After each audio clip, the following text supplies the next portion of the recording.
Hi hello everyone welcome back to our YouTube channel Rishadvik Tej vlogs. ఈరోజు special catering style బగారన్నం and thick gravy chicken curry. ఇది restaurant style కంటే మించి taste ఉంటుంది and మీరు తప్పకుండా ట్రై చేయండి. అండ్ ఈ బగారన్నం ఈ thick gravy chicken curry recipe ఎలా చేయాలో చెప్తాను, చూసేయండి. ముందుగా చికెన్ని ఉప్పు ఇంకా నిమ్మరసం వేసి ఒక 2-3 టైమ్స్ బాగా వాష్ చేసుకోవాలి. ఇలా వాష్ చేసుకున్న చికెన్ని ఉప్పు నీటిలో ఒక 10 to 15 మినిట్స్ వరకు నానబెట్టుకోవాలి. ఇలా నానబెట్టుకోవడం వల్ల చికెన్ అనేది టెండర్గా జ్యూసీగా ఉంటుంది. అండ్ ఇందులోకి 1 టీ స్పూన్ ఉప్పు, 1/2 టీ స్పూన్ పసుపు, 2.5 టేబుల్ స్పూన్ల కారం, 1/2 కప్పు పెరుగు వేసి ఇంకా 1 టేబుల్ స్పూన్ వరకు ఆయిల్ వేసుకొని మసాలాలన్నీ ముక్కలకి బాగా పట్టేలాగా మ్యారినేట్ చేసుకోవాలి. ఇలా మ్యారినేట్ చేసుకున్న చికెన్ని ఓవర్ నైట్ అయినా మీరు ఫ్రిడ్జ్లో పెట్టుకోవచ్చు, లేదంటే మీరు అప్పటికప్పుడు చేసుకోవాలి అనుకుంటే ఒక గంట సేపు ఫ్రిడ్జ్లో పెట్టి మనం కర్రీ చేసుకునే ఒక హాఫ్ అన్ అవర్ ముందు తీసి బయట పెట్టుకొని కర్రీ చేసుకుంటే చాలా బాగుంటుంది. అండ్ వెంటనే చేయొద్దు, ఒక రూమ్ టెంపరేచర్కి వచ్చిన తర్వాత చేసుకోవాలి. అండ్ మనం బగారన్నం కోసం స్టవ్ మీద కడాయిని పెట్టుకొని అందులోకి 2 టేబుల్ స్పూన్ల ఆయిల్, 1 టేబుల్ స్పూన్ నెయ్యి వేసుకొని అది కొద్దిగా వేడైన తర్వాత అందులోకి 1 టేబుల్ స్పూన్ షాహీ జీరా, 1/2 టేబుల్ స్పూన్ పత్తి పువ్వు అండ్ 1 బిర్యానీ ఆకు, 2 ఇంచుల దాల్చిన చెక్క, 4-5 లవంగం మొగ్గలు, 1 స్టార్ అనస్, 2-3 మరాఠీ మొగ్గలు, 2 యాలకులు. ఇలా వీటిని ఒక 5 మినిట్స్ పాటు ఫ్రై చేసుకోవాలి. ఇలా ఫ్రై అయిన తర్వాత ఇందులోకి 1/2 కప్పు ఆనియన్స్ వేసి ఆనియన్స్ కొద్దిగా మెత్తబడేంత వరకు ఫ్రై చేసుకోవాలి. ఇలా ఫ్రై అయిన తర్వాత ఇందులోకి 1 టేబుల్ స్పూన్ వరకు జీడిపప్పు పలుకులు వేసి జీడిపప్పు కూడా కొద్దిగా మెత్తగా అయ్యేంత వరకు ఫ్రై చేసుకోవాలి. ఇలా ఫ్రై అయిన తర్వాత ఇందులోకి 1 టేబుల్ స్పూన్ అల్లం వెల్లుల్లి పేస్ట్ వేసి పచ్చివాసన పోయేంత వరకు ఫ్రై చేసుకోవాలి. ఇలా ఫ్రై చేసుకున్న తర్వాత ఇప్పుడు ఇందులోకి కట్ చేసుకున్న క్యారెట్ ముక్కలు అండ్ నేను పచ్చి బఠానీ 1/2 కప్పు వరకు పచ్చి బఠానీ వేసాను. లేని వాళ్ళు ఎండు బఠానీని ఓవర్ నైట్ నానబెట్టుకొని అయినా ఇందులో వేసుకొని ఫ్రై చేసుకోవచ్చు. ఈ పచ్చి బఠానీలు కూడా కొద్దిగా ఫ్రై అయిన తర్వాత లేని వాళ్ళు స్కిప్ చేసుకోవచ్చు.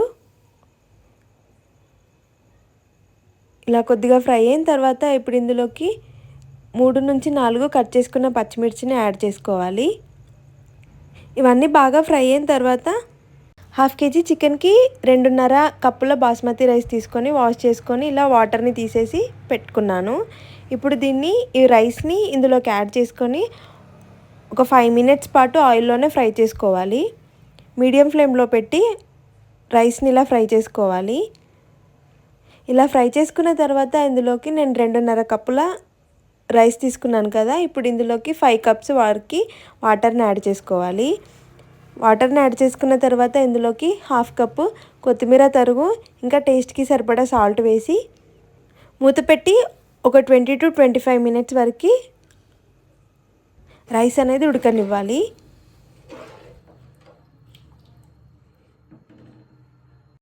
మరొక బాండీలో 1.5 టేబుల్ స్పూన్ల ఆయిల్ వేసుకోవాలి.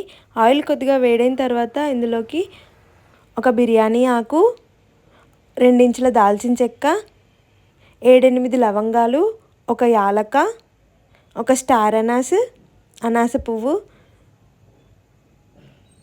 ఇంకా 7-8 వరకు తూక మిరియాలు కూడా వేసుకొని కొద్దిగా ఫ్రై చేసుకోవాలి.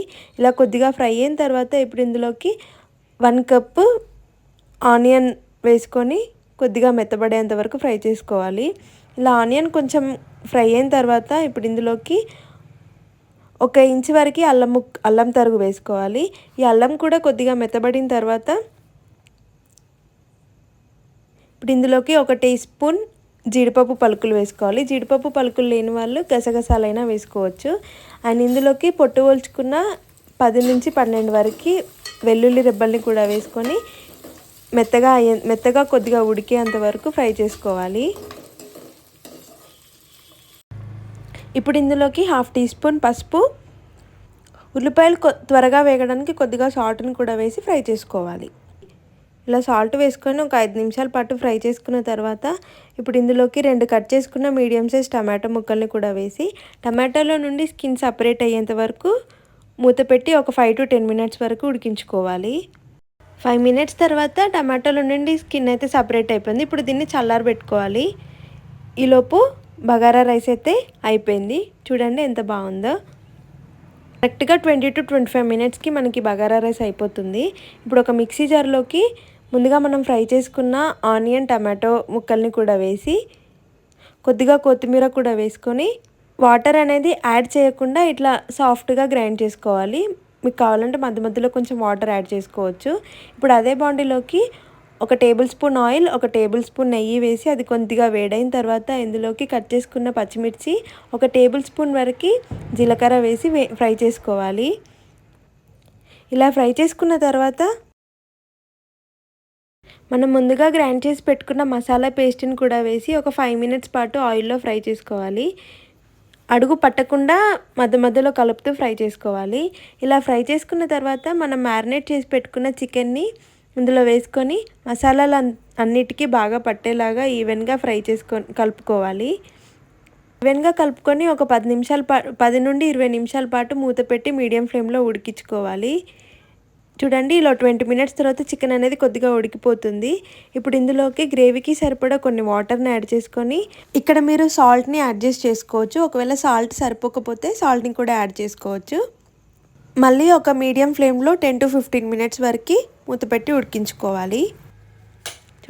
10 మినిట్స్ తర్వాత కర్రీలో నుండి ఆయిల్ అయితే సపరేట్ అయిపోయింది. ఇప్పుడు ఇందులోకి 1 టేబుల్ స్పూన్ కసూరి మెతిని క్రష్ చేసుకొని ఇలా వేసుకొని స్టవ్ ఆఫ్ చేసి మూత పెట్టేస్తే సరిపోతుంది. థిక్ గ్రేవీ చికెన్ కర్రీ అయితే రెడీ అయిపోయింది. అండ్ మీరు ఈ రెసిపీని మీ ఇంట్లో తప్పకుండా ట్రై చేసి కామెంట్ బాక్స్లో కామెంట్ అయితే చేయండి. క్యాటరింగ్ స్టైల్ బగారా రైస్ ఇంకా thick chicken gravy curry. And ఈ రెసిపీని మీరు ఇంట్లో తప్పకుండా ట్రై చేసి కామెంట్ బాక్స్లో కామెంట్ చేయండి. అండ్ ఈ వీడియో మీకు నచ్చినట్టయితే లైక్ చేసి షేర్ చేసి కామెంట్ చేయండి. And please subscribe to my channel. Bell icon press చేయడం మాత్రం అస్సలు మర్చిపోకండి. Thanks for watching. Thank you.